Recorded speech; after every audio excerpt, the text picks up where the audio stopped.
Hello everybody and welcome. I am Antipirate and today I am positively geeking out about the drones that I am currently experimenting with to get a feel for how this new mechanic is going to affect the game.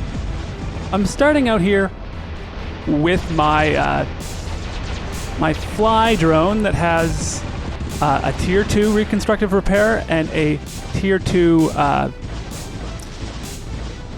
can't remember, it's the defender one. It's the regenerative defender or something like that. So this gives my existing healing effects some more oomph, and when I use a healing module, I get some defense points.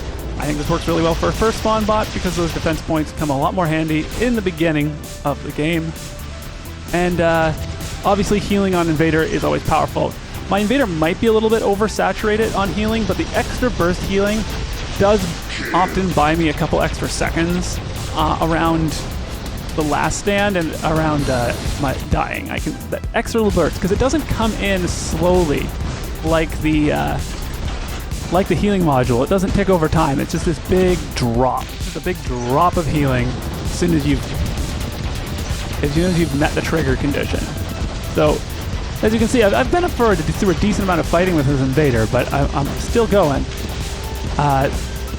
Leech is trying to take me down. I don't know if he's missing or if those are low-level storms, but he did not do very much damage to me. Now we've got Fenrir. Luckily we get to lock him down so we can keep him out of the circle. And still, I guess he's trying to hit me with flamethrowers, and I'm kind of juking and jiving enough to minimize the damage. Now I'm just going to try to get to cover, but because I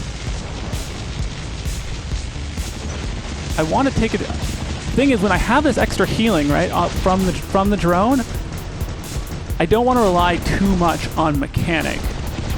I mean, I guess I can, and I could just not deploy the drone, but this is a situation where the Invader is not getting pushed, and the mechanic is doing most of the work, and that is a big thing to consider when you're putting healing chips on a particular robot. Realize they're not tied there, but it's something to consider that if the robot's its own healing, and I talked about this in my video yesterday, which you can definitely get a link to at the end of this video or in the description. If you're getting enough healing from your current healing effects, adding healing microchips doesn't do you much good. But when you're under more pressure, the extra burst healing can be really helpful.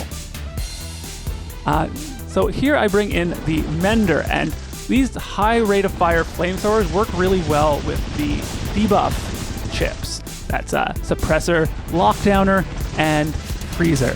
Now I'm going with Suppressor here. It's what I've managed to get 2 of without spending gold recycling the store. Actually, that works. It kind of turns my mender into a bit of a Clive Blitz because I get the suppression effect. So here I'm able to, and I found a single tier 2 suppressor chip didn't do very much.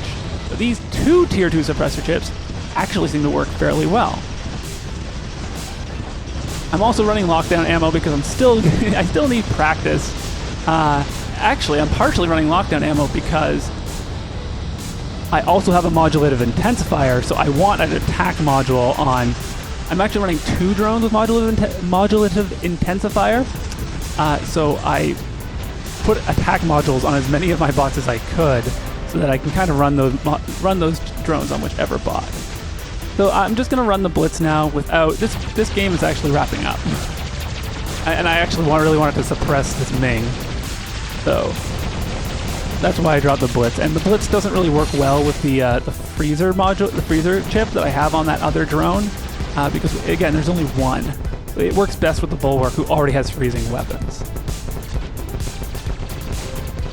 So there we go. We got to take that Titan out, but I think this Arthur here finishes off my friendly Ming. Yeah, see, there's me realizing that the Ming is dead, and it's unfortunate. I'm going to try to move around here. I want to flank the Arthur, because none of my effects will go through his shield on this particular bot. So I'm trying to flank him.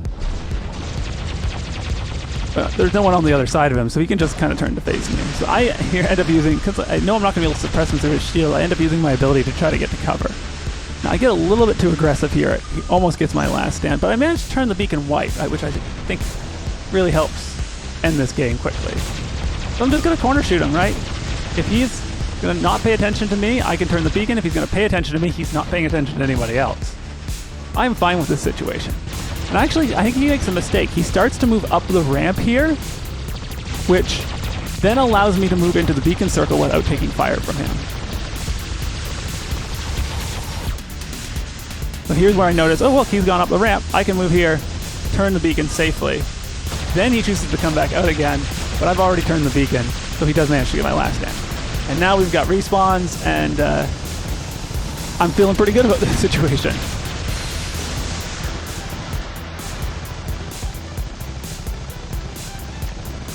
But I actually spend the 12 power cells. Honestly, that was a mistake. I made the mistake of spending 12 power cells. But you can see him freezing very quickly. The microchip helps with that.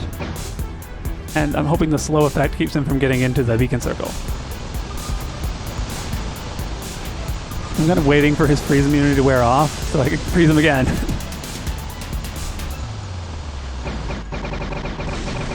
And there we go. So I'm now confident that the glacier bug is definitely gone. I'm definitely freezing these Arthurs, even when I shoot them in the front. And then the game ends. I probably didn't need that last drone there. It didn't do very much. That game was almost over. That was kind of a waste of 12 power cells. And here's the scores. I came in second. It's what it is. It is what it is. So here in the next game, because I didn't really get to show the bulwark off, I'm going to bring that guy in first. It's not really the most strategically sound decision, though. The fact that I'm late dropping by like almost 10 seconds here makes the invader capitalizing on the first spawn less impactful. So I mean, running the bulwark does do well when it can kind of build up mutual support with other with your teammates, which I find is easier at the beginning of the game than it is later in the game. So the bulwark also has its advantages as an early spawn. I'm just trying to find a target that's in the range. I noticed the icon above that hawk. I actually hadn't seen that icon before, but it's pretty self-explanatory. It's the reflector icon. So I know there's a hawk there. I want to get that hawk, catch him by surprise when his ability ends. Or maybe freeze him in the air so he can't get back to where he wants to get back to. What the drone allows me to do while doing less damage to him and thus reflecting less damage back to myself. So, if you're applying those effects faster on the weapons that already have them, that has its own advantages. You don't only need to use these chips to give the effects to weapons that don't have effects. So I see the hawk is up in the air again, and I'm like, I'm not coming under cover in that situation. But with two people shooting at this June, he gets frozen pretty quickly and then dies. And I'm kind of like holding my fire because I know that leech is going to use his ability, and there it is. So I'm getting ready for his ability to end. Oh, and I have a little bit of a control bug there. So I stop to see what's going on with my mouse. Now I'm hoping that hawk lands somewhere where I can shoot him.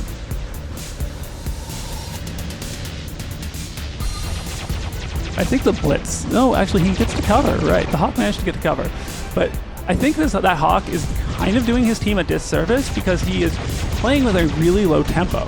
He's really kind of only coming out when his ability is active, which doesn't create a ton of pressure.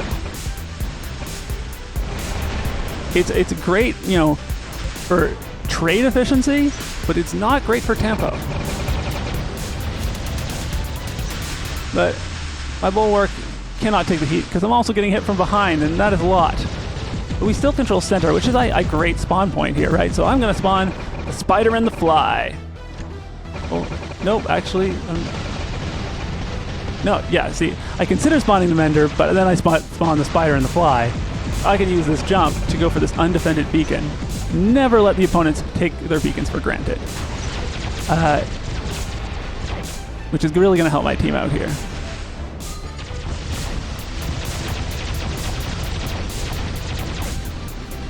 I'm just, biding my time. See this blitz jumping over. Trying not to take too much damage from him. He's also trying to use cover. Managed to get him down. I think we'll see here. Oh, there it is. So I used my healing module and we got a burst of healing from the regenerative Reconstructor, and we also took less damage because of the defense points. Then the Arthur manages to spawn there, and we get that beacon solid. And there's a regenerative repairer coming in again. It only has a 5-second reload, I think, so if you can trigger multiple healing effects, you can get a lot of healing. You're really only limited by that degradation. And I just in time, before my last stand gets taken, I managed to walk underneath this Ming and make him lose his lock-on. And now I'm jumping just a little bit before my last stand ends, so that I can suppress him before my last stand ends. Unfortunately, I get caught on him, so I have to use the healing module to save myself. Always nice to take out a Titan without that Titan actually meaningfully engaging with other Titans. I did have help from a Titan to deal damage, but all that enemy Titan managed to do is kill my invader, or mostly kill my invader even. Now I'm bringing in my Titan, don't want to miss out on the honor for that, and I'm supporting this Arthur to take out this enemy Arthur. And it looks like the enemy team is starting to get pretty sparse, and we've got a really good control of the field, so this game is wrapping up.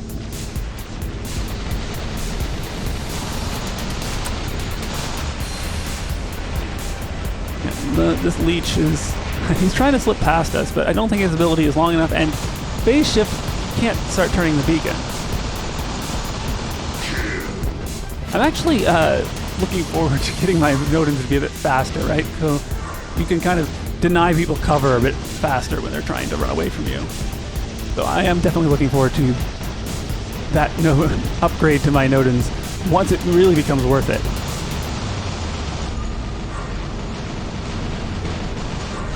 And we really are just cleaning. I wonder if I should actually just speed up this portion of the battle, because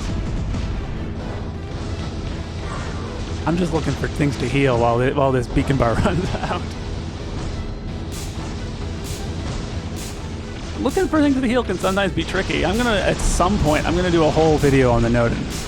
Here I'm waiting for this guy's built-in weapon to come out before I suppress him, and then the Arthur comes in with Blast Wave, so it doesn't even really matter. This is all just kind of win more stuff. But that tape is it's finally going away. And we only have 3 beacons, so it's taking its time, but there we go. That match is over. I got first place. Let's go to the next one. Here we are again with the spider and the fly. Because I spawned late, I'm trying to see which beacons actually need to be covered. We've got the center, we've got our second beacon. And I actually recognize that one of their people is trying to run up the side to take our home beacon, so I'm going to move to defend it here.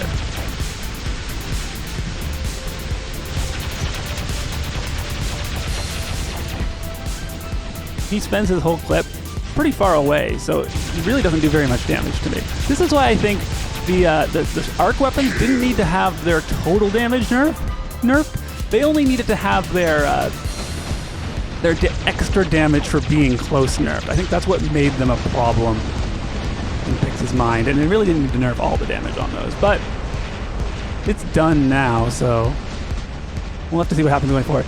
I find this strange. I recognize this clan tag, and he's got an arachnid invader and everything, which I'm kind of jealous of. But he's running shotguns on it, and you can see he seems to be using he's using healing modules and whatnot. His health is dropping, my health is dropping, but mine's not dropping very fast. And we finally managed to take him out. I mean, I had help, but I'm not even below half. So I secure the beacon. I see this guy coming around after this hatchie, so I'm going to go try to suppress him. I do like... This is part of why I like about the Invader, is that it has this support role to go along with its tank role. I find the pure tankiness of the Falcon a little bit more boring, a little bit too slow. Now, I'm seriously considering running a Fenrir, though. So here I am. I think, did we see a trigger here of the heal? No, they managed to get the last stand. All of my abilities are off. Hopefully, yeah, I think I'm waiting. Yeah, there's my ability. And you see a little bit of extra healing come in there from the Reconstructive Repairer, but it's not enough to keep me alive. But, you know, made them shoot at me just a little bit longer. Sometimes those kind of marginal differences are really relevant. So we got Mender Defender combo here. Using my ability to stay alive. Combine that with suppressing the enemies. It's like a Clive Blitz. It's like the support version of Clive Blitz. So I've got the resistance, I've got the suppression, and I don't have to run just blazes, I get to run an igniter. So here we're racking up those kills. No trouble aiming these flamers when you're at point blank range. And I even get credit for that kill, even though I'm basically running out of ammo. So this drone has the suppressors, and it also has a modulative intensifier, so if I go to lock someone down because I need help aiming, somehow I pick up that kill. And you guys, if you want to see more of my drones, definitely check out my live stream tomorrow. I'm trying to get to 250 subscribers. That would be fantastic if that happens tomorrow. And here we get to suppress that Falcon nice and quick. That's very nice. I'm actually really impressed. I mean, worried also, but impressed with how fast these things are accumulating. I mean, maybe it's I think this is one of the first times I've tried the suppressor type microchips with the flamethrowers instead of with the energy machine guns. So maybe the flamethrowers just actually allow you to rack that up more quickly than the energy machine guns ever did. Yes. So I'm going to be running my drones in the live stream. Maybe not as, I'm not going to be pushing it as much as I am in this video, but, and of course, if you want more of my specific tips, more general tips about drones, definitely check out my other drones video that I did earlier this week. So here I'm coming in, I'm trying to hit these guys. So they're using, I'm really glad I didn't use the power cells to activate lockdown ammo there, because they would have both still gotten away from me. And I'm thinking, hey, maybe I can suppress this Ming, but he actually gets a lot of fire on him that takes him out pretty quickly. I come around the corner and I help take this June out, and this game is now starting to wrap up. We've got a 4-cap. We've taken out at least one of their Titans, and we've got some Titans of our own on the field. Actually getting a chance to do some healing. Seems like everyone's worried healing themselves these days, but the Titans aren't as much doing that, so that's part of why it's nice to see Mender back in the meta. Get those opportunities to support those Titans. So here I'm going to try to suppress this. Actually, I managed to last longer than I would expect against this guy because of the suppression. I mean, combining the suppression with the flamethrowers so that I can suppress him even though his shields are up allows that Mender to survive surprisingly long against the Arthur. And then here I'm able to drop my Titan in without the extra click, because when you click a Titan, it doesn't ask you about drones, because Titans can't use them.